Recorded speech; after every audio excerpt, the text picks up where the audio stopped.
नमस्कार, स्वागत है आप सभी का शिक्षा सिटी के इस यूट्यूब चैनल में। दोस्तों, आज हम एक और जीव विज्ञान का इम्पॉर्टेंट टॉपिक कवर करेंगे। आज के इस वीडियो में हम उत्सर्जन तंत्र से संबंधित जितने भी इम्पॉर्टेंट फैक्ट और पॉइंट बन सकते हैं उन सभी को हम आज के इस वीडियो में कवर करेंगे। तो चलिए वीडियो को स्टार्ट करते हैं और देख लेते हैं कि कौन कौन से इम्पॉर्टेंट फैक्ट और पॉइंट बन सकते हैं उत्सर्जन तंत्र से रिलेटेड जो आपके एग्जाम के लिए हेल्पफुल साबित हो सकते हैं। तो चलिए वीडियो को स्टार्ट करते हैं। सबसे पहले आप याद रखिए कि हमारे शरीर के जो उत्सर्जी अंग होते हैं उनका कार्य क्या होता है। तो मानव शरीर में उत्सर्जी अंग का मुख्य कार्य होता है अपशिष्ट यानी कि वेस्ट मटेरियल को शरीर से बाहर निकालना। ये वेस्ट मटेरियल कौन कौन से होते हैं? तो वेस्ट मटेरियल में आपका आता है यूरिया हो गया, जैसे यूरिया हो गया, उसके बाद अमोनिया हो गया और उसके बाद यूरिक अम्ल हो गया। तो ये सभी होते हैं हमारे शरीर में वेस्ट मटेरियल, यानी कि ये सभी हमारे शरीर में अपशिष्ट होते हैं तथा इन्हीं अपशिष्टों को निकालने का कार्य किसके द्वारा किया जाता है? तो हमारे शरीर में जो विभिन्न प्रकार के उत्सर्जी अंग होते हैं उन्हीं के द्वारा इन अपशिष्टों को शरीर से बाहर निकालने का कार्य किया जाता है। तो आप इसे याद रखिएगा।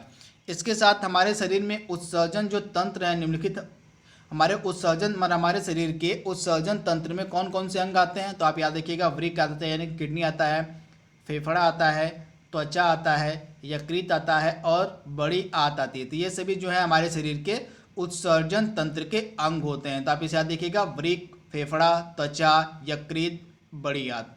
इसके साथ मनुष्य का जो मूत्राशय तंत्र होता है इसमें एक जोड़ी वृक्क होता है यानी कि किडनी होती है, एक जोड़ी मूत्र नलिका होती है और एक मूत्राशय और एक मूत्र मार्ग होता है। तो आप इसे याद रखिएगा, जो हमारा मूत्राशय तंत्र होता है, हमारे शरीर का जो मूत्राशय तंत्र होता है इसमें एक जोड़ी वृक्क होता है यानी कि किडनी होती है, एक जोड़ी मूत्र नलिका होती है और एक मूत्राशय होता है और एक मूत्र मार्ग से मिलकर बना होता है मनुष्य का मूत्राशय तंत्र। तो आप इसे याद रखिएगा।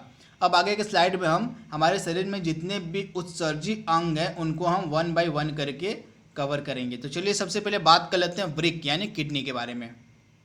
तो किडनी जो होता है मनुष्य में, वृक्क जो होता है हमारे शरीर में जो किडनी होती है, वृक्क मतलब किडनी होती है, आप याद रखिएगा, सेम के बीच की आकृति के गहरे भूरे लाल रंग के होते हैं। तो आप इसे याद रखिएगा, हमारी जो किडनी होती है यह सेम के बीच की आकृति के गहरे भूरे लाल रंग की होती है तथा प्रत्येक किडनी यानी कि प्रत्येक वृक्क में लगभग 10 लाख सूक्ष्म एवं लंबी व कुंडलित नलिकाएं पाई जाती हैं जिन्हें हम वृक्काणु यानी कि नेफ्रॉन कहते हैं। जैसे आप याद रखिएगा, प्रत्येक वृक्क यानी कि किडनी में लगभग 10 लाख सूक्ष्म एवं लंबी व कुंडलित नलिकाएं पाई जाती हैं। इन नलिकाओं को हम कहते हैं वृक्काणु यानी कि नेफ्रॉन। तो आप इसे याद रखिएगा।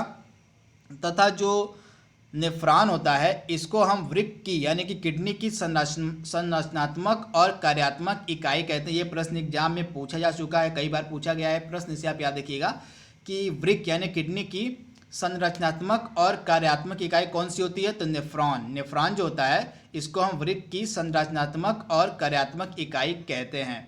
इसके साथ हमारे वृक्क यानी हमारी किडनी में जो पथरी होती है यानी किडनी स्टोन होता है वह यूरिक अम्ल, कैल्शियम ऑक्सलेट और कैल्शियम फास्फेट के कारण होता है। जैसे आप याद रखिएगा, हमारे किडनी में आप देखे होंगे, किडनी में जो स्टोन हो जाता है, जो पथरी हो जाती है, वह किसके कारण से होती है? तो यूरिक अम्ल, कैल्शियम ऑक्सलेट और कैल्शियम फास्फेट के कारण जो है हमारे वृक्क में पथरी हो जाती है। तो ये भी इंपॉर्टेंट है, आप इसे याद रखिएगा। यहाँ से भी लगातार एग्जाम में प्रश्न पूछे गए हैं कि जो किडनी होती है हमारे शरीर में वो मतलब किसके कारण हमारे शरीर में किडनी होती है?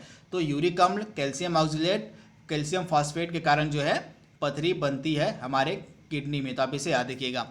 इसके बाद जो वृक्क होता है इसका दो मुख्य कार्य होता है, आप याद रखिएगा, एक तो उत्सर्जन का कार्य करना और एक परासरण नियमन। तो ये दो कार्य होते हैं वृक्क यानी कि किडनी के। तो उत्सर्जन में इसका क्या क्या कार्य होता है कि किडनी का देख लेते हैं। तो वृक्क जो होता है, हमारा जो किडनी होती है, यूरिया को पानी में घुले मूत्र के रूप में बाहर से निकालता है। आप याद रखिएगा, जो वृक्क होता है, जो किडनी होता है, यूरिया को पानी में घुले मूत्र के रूप में बाहर निकालने का जो कार्य है वह किसके द्वारा किया जाता है? वृक्क के द्वारा। यूरिया आदि उत्सर्जी पदार्थों को शरीर से बाहर निकालने के लिए जो है वृक्क यानी कि किडनी ही महत्वपूर्ण अंग है। तो आप इसे याद रखिएगा, जो यूरिया जैसे उत्सर्जी पदार्थ होते हैं, जो अपशिष्ट पदार्थ होते हैं, उनको शरीर से बाहर निकालने के लिए जो हमारे शरीर का मेन अंग है, मेन पार्ट है, वह वृक्क यानी कि किडनी ही है। तथा रक्त का शुद्धिकरण भी किडनी करता है। इसे भी आप याद रखिएगा कि रक्त का जो प्यूरिफिकेशन है, रक्त का जो शुद्धिकरण है, वह किडनी के द्वारा भी किया जाता है। रक्त के शुद्धिकरण की प्रक्रिया को हम कहते हैं डायलिसिस। तो इसे आप याद रखिएगा, जब किडनी जो होती है वह स्वयं, या मतलब स्वतः ही रक्त का शुद्धिकरण करती है, तो उस प्रक्रिया को हम कहते हैं डायलिसिस। तो इसे आप याद रखिए, ये भी लगातार एग्जाम में पूछा जाता है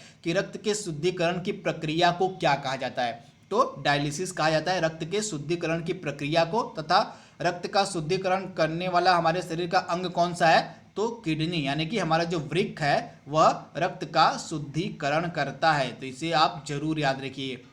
इसके बाद जो मान लीजिए यदि कभी किडनी जो होती है हमारी कार्य करना बंद कर देती है, तो शरीर में हमारे नाइट्रोजनी अपशिष्ट जैसे यूरिया, यूरिक अम्ल इत्यादि की मात्रा बढ़ जाती है। आपको पता होगा, मान लीजिए किसी कारणवश से किसी मनुष्य की अगर किडनी यानी कि वृक्क कार्य करना बंद कर देता है, तो उस मनुष्य के शरीर में नाइट्रोजनी अपशिष्ट जैसे यूरिया और यूरिक एसिड की जो है मात्रा बढ़ जाती है। तो ऐसी स्थिति में, ऐसी परिस्थिति में कृत्रिम यंत्र की सहायता से जो है अपशिष्टों को निकाला जाता है मनुष्य के शरीर से। तो इसको हम कहते हैं कृत्रिम डायलिसिस। तो आपने देखा होगा, मान लीजिए कि कोई मनुष्य है, उसके किडनी अगर कार्य करना बंद कर देती, तो उस मनुष्य के शरीर में अनेक प्रकार के अपशिष्ट इकट्ठा हो जाते हैं, जैसे यूरिया हो गया और यूरिक एसिड।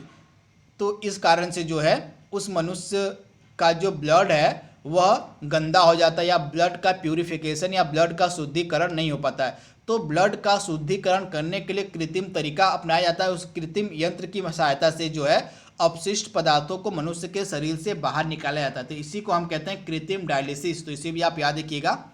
तो कृत्रिम डायलिसिस में क्या होता है कि यंत्र किसी मशीन की सहायता से मनुष्य की शरीर से जितने भी अपशिष्ट पदार्थ होते हैं उनको निकाला जाता है, जब किडनी कार्य करना बंद कर देती है किसी मनुष्य की। तो ऐसी परिस्थिति में उसके बाद आपने देखा होगा, मूत्र का जो हल्का लाल रंग होता है वो किसके कारण होता है, किसके कारण होता है, ये भी लगातार एग्जाम प्रश्न पूछा गया है। तो मूत्र का जो हल्का पीला रंग होता है वह यूरोक्रोम नामक वर्णक के कारण होता है। आप याद रखिएगा, मूत्र का जो हल्का पीला रंग होता है वह यूरोक्रोम नामक वर्णक के कारण होता है। यूरोक्रोम हीमोग्लोबिन के विखंडन से बनता है। तो इसे आप याद रखिएगा, जो यूरोक्रोम होता है जिसके कारण मूत्र का रंग हल्का पीला होता है, यह हीमोग्लोबिन के विखंडन से बनता है। तो इसे आप जरूर याद रखिएगा। इसके बाद जो सामान्य मूत्र होता है उसमें 95% जल पाया जाता है, 2% लवण मिलता है, 2.7% यूरिया और 0.3% आपको यूरिक अम्ल मिलेगा एक सामान्य मूत्र में। तो आप इसे याद रखिएगा, जो सामान्य मूत्र होता है उसमें 95% आपको जल मिलेगा, 2% लवण मिलेगा, 2.7% आपको उसमें यूरिया मिलेगी और 2.3% आपको उसमें यूरिक अम्ल मिलेगा। इसके साथ मूत्र एक अम्लीय होता है। मूत्र क्या होता है, जो होता है वो अम्लीय होता है तथा इसका पीएच मान होता है 6। तो इसे आप याद रखिएगा, मूत्र अम्लीय होता है तथा इसका पीएच मान कितना होता है, तो इसका पीएच मान 6 होता है। ये भी लगातार एग्जाम में प्रश्न पूछा गया है कि मूत्र किस प्रकार का पदार्थ है, तो यह अम्लीय है या क्षारीय है या उदासीन है। तो इस आपका राइट आंसर हो जाएगा अम्लीय है तथा इसका पीएच मान होता है 6। तो इसे आप याद रखिए। इसके बाद परासरण नियमन क्या होता है, जो वृक्क का दूसरा कार्य होता है वो होता है परासरण नियमन। तो इसमें क्या करता है वृक्क, शरीर के लवण एवं जल की मात्रा का नियंत्रण वृक्कों का एक महत्वपूर्ण कार्य है। तो इसके अंतर्गत जो है परासरण नियमन के अंतर्गत जो हमारी किडनी होती है वह शरीर में लवण एवं जल की मात्रा को नियंत्रित करती है। तो इसे भी आप याद रखिएगा, शरीर में लवण यानी लवण एवं जल की मात्रा को नियंत्रित करने का कार्य भी है, कार्य जो है वह वृक्कों यानी कि किडनी के द्वारा किया जाता है। तो इसे भी आप याद रखिएगा। तो दो कार्य मेन होते हैं किडनी के, एक तो उत्सर्जन करना यानी अपशिष्ट पदार्थों को बाहर निकालना, इसके बारे में हमने बात कर लिया। दूसरा था नियम, मतलब जो वृक्क का कार्य होता है वो होता है परासरण नियमन। तथा इस परासरण नियमन के अंतर्गत जो किडनी होती है वह शरीर में लवण एवं जल की मात्रा को नियंत्रित करती है। तो ये दो मुख्य कार्य हैं वृक्क यानी कि किडनी के, इन्हें आप याद रखिएगा। उसके बाद हमारे शरीर में कुछ अन्य उत्सर्जी अंग भी होते हैं जो एग्जाम में आपसे पूछे जाएंगे। तो आइए इनके बारे में बात कर लेते हैं। सबसे पहले हमारे शरीर में उत्सर्जी अंग होता है यकृत यानी कि लीवर। तो यह विशेष एंजाइमों की सहायता से आवश्यकता से अधिक अमोनिया को यूरिया में परिवर्तित कर देता है। तो यकृत जो होता है, हमारा लीवर जो होता है, यह विशेष प्रकार के एंजाइमों की सहायता से जो हमारे शरीर में आवश्यकता से अधिक अमोनिया हो जाता है, उस अमोनिया को यूरिया में परिवर्तित कर देता। तो ये पहला प्रश्न आपके लिए हो गया कि अमोनिया को हमारे शरीर में यूरिया में परिवर्तित करने का कार्य कौन करता है, तो लीवर करता है। तथा यह जो अमोनिया होता है, जो यूरिया होता है, यह अमोनिया से कम खतरनाक यानी कि कम हानिकारक होता है। तो आप इसे याद रखिएगा, जो अमोनिया को यूरिया में बदलने का कार्य लीवर के द्वारा किया जाता है, यह इसलिए किया जाता है कि जो यूरिया होता है वो अमोनिया से कम हानिकारक होता है। इसके बाद यकृत में मृतक आरबीसी के हीमोग्लोबिन के टूटने के कारण पित्तवर्णक यानी कि बाइल पिगमेंट का निर्माण होता है, जिसे भी आप याद रखिएगा। यकृत में यानी कि लीवर में मृतक आरबीसी यानी कि लाल रक्त कणिकाओं के हीमोग्लोबिन के टूटने के कारण बाइल पिगमेंट यानी कि पित्तवर्णक का निर्माण होता है। इसके बाद त्वचा जो हमारी उत्सर्जी अंग है, इसके बारे में ये देख लेते हैं। तो त्वचा का कार्य क्या होता है उत्सर्जन में? त्वचा में पाई जाने वाली जो स्वेद ग्रंथियां होती हैं वो रुधिर से जल लवण एवं यूरिया लेकर पसीने के रूप में बाहर निकालती हैं। तो आप याद रखिएगा, जो त्वचा होती है, त्वचा में पाई जाती है स्वेद ग्रंथियां। आप याद रखिएगा, हमारी त्वचा में, हमारी स्किन में एक प्रकार की स्वेद ग्रंथियां पाई जाती हैं जो रुधिर यानी कि ब्लड से जल लवण एवं यूरिया लेकर पसीने के रूप में शरीर से बाहर उसको निकालती हैं। और उसके बाद एक तैलीय ग्रंथियां भी हमारे स्किन में पाई जाती हैं। तैलीय ग्रंथियों का काम क्या होता है? तो तैलीय ग्रंथियां जो होती हैं, तैलीय ग्रंथियों से स्रावित जो सीबम होता है, आप याद रखिए, तैलीय ग्रंथियों में एक सीबम का स्राव होता है, जो सीबम भी अनेक उत्सर्जी पदार्थों को शरीर से बाहर निकालने का कार्य करता है। तो इसे भी आप याद रखिएगा, त्वचा भी हमारे शरीर के उत्सर्जन अंग मतलब उत्सर्जन तंत्र का हिस्सा है। इसमें एक प्रकार की श्वेत ग्रंथियां पाई जाती हैं जिनका कार्य होता है रुधिर से जल लवण और यूरिया को लेकर पसीने के रूप में बाहर निकालना शरीर से। उसके बाद शरीर मतलब त्वचा की जो तैलीय ग्रंथियां होती हैं, तैलीय ग्रंथियों में सीबम नामक पदार्थ का स्राव होता है। यह सीबम नामक जो पदार्थ होता है अनेक उत्सर्जी पदार्थों को शरीर से बाहर निकालता है।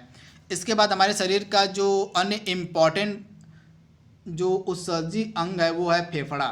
फेफड़ा जो होता है श्वसन क्रिया के अंतर्गत श्वास छोड़ने की प्रक्रिया में रुधिर में घुली कार्बन डाइऑक्साइड का उत्सर्जन करते हैं। तो इसे आप याद रखिएगा, जो फेफड़े होते हैं वे कार्बन डाइऑक्साइड का उत्सर्जन करते हैं, साथ ही साथ जलवाष्प का भी उत्सर्जन किया जाता है फेफड़ों के द्वारा। तो दोस्तों यहाँ पे हमने उत्सर्जन तंत्र से संबंधित जितने भी इम्पॉर्टेंट फैक्ट और पॉइंट बन सकते थे और जितने भी हमारे उत्सर्जी अंग थे उनके बारे में हमने बात कर ली है। जितने भी अगर आपके एग्जाम में प्रश्न पूछे जाएंगे उत्सर्जन तंत्र से रिलेटेड, इस वीडियो से बाहर नहीं पूछे जाएंगे। तो इस वीडियो का बिल्कुल ध्यान से देखिएगा। इस वीडियो में जितने भी इंपॉर्टेंट फैक्ट और पॉइंट बन सकते थे उसको हमने कवर करा दिया। तो आज के लिए बस इतना ही। Thank you, thanks for watching, thank you.